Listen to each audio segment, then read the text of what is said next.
बात है उस रात की जब पूरा शहर सो रहा था। नमस्कार दोस्तों, मैं रवि बात करेंगे भोपाल गैस त्रासदी की। दुनिया की सबसे भीषण औद्योगिक दुर्घटनाओं में से एक है। एक ऐसा दिन जो इतिहास में हमेशा के लिए काले अक्षरों में लिखा गया।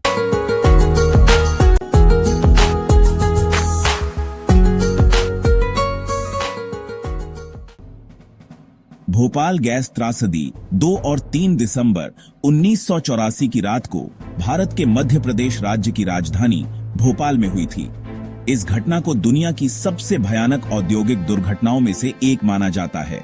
भोपाल स्थित यूनियन कार्बाइड इंडिया लिमिटेड के कारखाने से निकली मिक यानी मेथिल आइसोसाइनेट गैस के रिसाव ने हजारों लोगों की जान ले ली और लाखों को प्रभावित किया। यह जहरीली गैस भोपाल के निचले इलाकों में फैल गई, जहां बड़ी संख्या में गरीब और मजदूर वर्ग के लोग रहते थे। इस त्रासदी के कारण 3000 से अधिक लोग उसी रात मारे गए और बाद में इसके प्रभाव से मरने वालों की संख्या 15000 से भी अधिक हो गई। लाखों लोग इस जहरीली गैस के संपर्क में आए, जिसके परिणाम स्वरूप आंखों में जलन, सांस लेने में कठिनाई, त्वचा पर जलन और कई गंभीर बीमारियां हुईं। आज भी भोपाल में गैस प्रभावित लोग विभिन्न स्वास्थ्य समस्याओं से जूझ रहे हैं। यह कहानी उस खौफनाक रात की है जब भोपाल पर मौत का काला साया छा गया था। रात के करीब 12 बजे का समय था। भोपाल जंक्शन रेलवे स्टेशन पर स्टेशन सुपरिटेंडेंट HS भरवे और डिप्टी स्टेशन सुपरिटेंडेंट गुलाम दस्तगीर अपनी ड्यूटी कर रहे थे। उन्हें जरा भी अंदाजा नहीं था कि कुछ ही घंटों में भोपाल में क्या तबाही आने वाली है। रात 1 बजे के करीब Gorakhpur Bombay express train station पर आती है। दस्तगीर अपने केबिन से बाहर निकलते हैं ट्रेन का निरीक्षण करने के लिए। तभी अचानक दस्तगीर को अपनी आंखों में जलन महसूस होती है और गले में खराश होती है। आंखों में इतनी जलन क्यों हो रही है? क्या हो रहा है ये? दस्तगीर अपने सीनियर भरवे को ढूंढते हैं, लेकिन वह कहीं दिखाई नहीं देते। कुछ ही मिनटों बाद दस्तगीर भरवे को जमीन पर गिरा हुआ पाते हैं।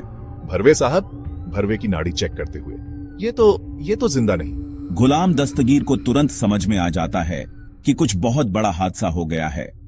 भोपाल जंक्शन से करीब 1 किलोमीटर दूर स्थित यूनियन कार्बाइड के प्लांट में जहरीली गैस का रिसाव हो चुका था। यह गैस पूरे शहर में फैल रही थी और स्टेशन भी इसकी चपेट में आ चुका था। Gorakhpur Bombay express train station पर खड़ी थी और उसमें बैठे यात्रियों को अभी तक सही स्थिति का अंदाजा नहीं था।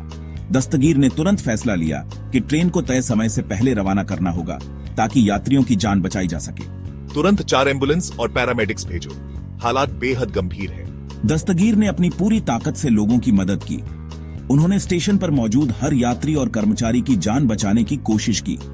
4 एम्बुलेंस और रेलवे डॉक्टर्स स्टेशन पर पहुंचे, लेकिन तब तक कई लोगों की हालत गंभीर हो चुकी थी। गुलाम दस्तगीर ने उस रात जो बहादुरी दिखाई वह काबिल तारीफ थी। उन्होंने अपनी जान की परवाह किए बिना सैकड़ों लोगों की जान बचाने में मदद की। अगर वह ट्रेन को समय से पहले रवाना नहीं करते तो उस ट्रेन के सैकड़ों यात्रियों की भी जान जा सकती थी। निष्कर्ष, यह कहानी हमें दिखाती है कि एक इंसान की हिम्मत और तुरंत लिए गए सही फैसले कितनी बड़ी जानलेवा स्थिति को बचा सकते हैं। दस्तगीर की इस बहादुरी ने सैकड़ों लोगों की जिंदगी बचाई और आज भी उन्हें इस साहसिक कदम के लिए याद किया जाता है। इस त्रासदी के बाद कई सवाल उठे कि आखिर यह घटना कैसे हुई और इसे रोका क्यों नहीं गया।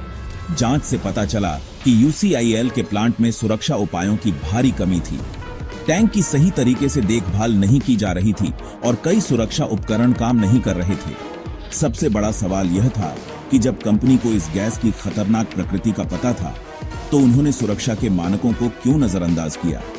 सरकार की ओर से भी इस त्रासदी को रोकने में बड़ी विफलता रही।